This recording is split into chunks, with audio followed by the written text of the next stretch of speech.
Hey, beautiful people. It is Sonia. What day is it? It's Saturday night.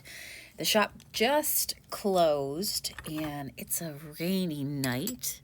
I'm going to edit this vlog and get it up for you.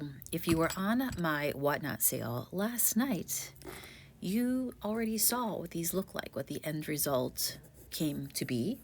And I'm very happy that all 5 of my projects here today, I'm going to show you the making of them, found home. So maybe you were somebody who purchased one of these last night. Thank you so much for your support.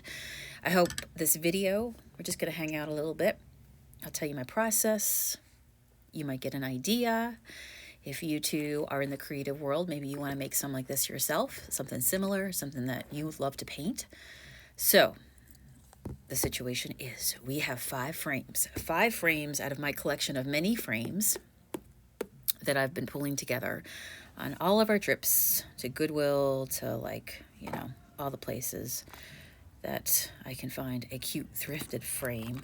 And I feel like, I pretty much paid for these, what I would call mini frames, the average of $1.99, maybe $2.99 if it was super special. So yeah, just for a couple bucks. And I've been collecting them, and I thought, you know what? We're going to do a project. So the first thing I did was take the glass out, lay it on some really, really thick watercolor paper. And this is going to be what I'm going to paint on. It just accepts the paint really nice. I'm using, of course, my Junk Monkey acrylic artist paints. And the idea is to do a collection of flowers. If you paint them all at the same time and you batch any paintings out with the same paint palette, you end up having a collection. They all kind of combine. And two of these that I am painting actually went to the same, I'm pretty sure, to the same person last night. So, even if they're side by side, they're going to match really cool. It's a collection of 5. So I want all of them to be different. But yeah, I just traced out the glass inserts in each of the frames with pencil. And now they're just tiny vignettes, tiny florals, and I'm just painting them all different, yet they'll all be the same. They're going to be the same because they're done by the same paint colors, the same brush, the same person, all at one time. This one I thought, why not do a big, tall vase? We can stripe it out. Little shabby posies. Basically, I use black because I love antique looking things. Like, I love things that look like it has character, it has age. And that's why I like to use black for my underlayer. And I get just really sketchy with it. I like it when some of the black underlayer pops through and it's not completely painted over. So I'm sketchy with my paintbrush just as if I would be sketchy with a pencil. Just plug in where, I just kind of want to balance it out, put some sprigs of greenery, whatever kind of comes to you. And if you need to, stack it higher, just put a few more posies, keep adding posies. But here they are. So now we get to start to fill them in with some color. You can tell I like to work darkest to lightest. So this is always fun. This is the fun part where you fill in the greenery, and then of course the dark parts with the black paint, that just ends up becoming shadows in between each of the florals. It's also easier, I think, to create when you batch out.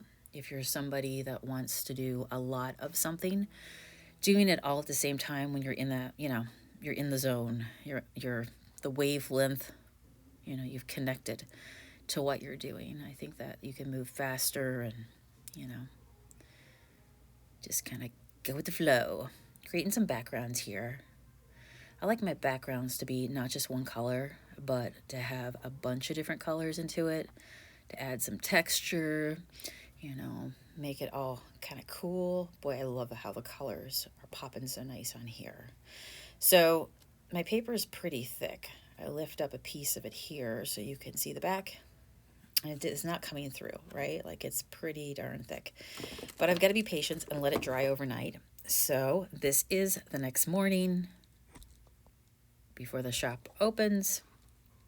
And I came back to this, and Now I want to do some marker work on the top of it. I've been having a lot of fun just getting sketchy with my art.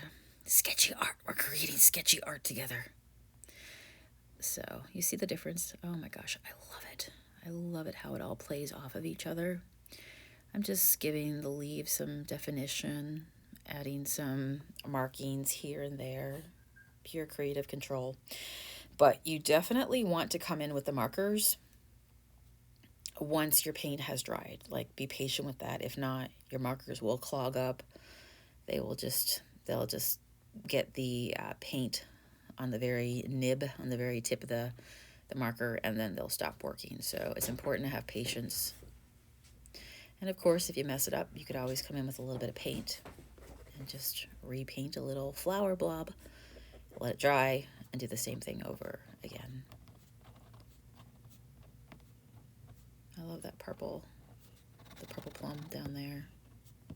So cool. That was me putting some red and blue together. Made that custom color. Doing the centers. Oh, let's add a little gold. I love gold. Maybe you do too. I love to add a little gold. Gold has got that yellow-orange feel to it, and it makes things glow. Like 1, 2, 3, 4, 5. I love them so much. All right, so now we get close to the finish mark, because this is the exciting part, right? We let the paint dry. We did the markings. They're beautiful. You don't want to overwork it. And now we're ready to go ahead and pop them in the frame. So this is where I feel like your work really pays off. So now I'm just gonna cut on the lines that I traced. These yellow ones are really nice too. Love that with the striped vase. Be fun too if I did one with polka dots on the vase. Polka dots and stripes, kind of fun. All right, 1, 2. Love the vibrant orange and that pink that I made there. I put some red and some yellow together to make that beautiful, like, pinky color. So nice. I'll have to do a video where I just swatch the Junk Monkey paint colors, because you can make some really pretty colors if you know how to combine your colors, what colors make what. A color wheel is very helpful. But yeah, that pink is so pretty. Very fiery. Very vibrant. All right, we're going to cut an oval, and we're going to do it. Gosh darn it, we're going to make it work. There we go. Okay, I'm liking that.